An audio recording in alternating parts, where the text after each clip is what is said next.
isang probinsyana, sa aking puso'y humalina.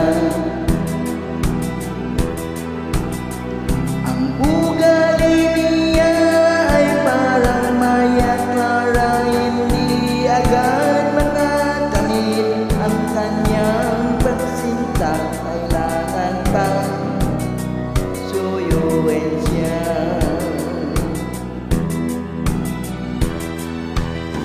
Kailangan ba ba ang ako'y magharana, magsibag ng kahoy o umigib ng tubig? Kailangan ba bang maluyo ng naon upang maniwala kang tunay tama?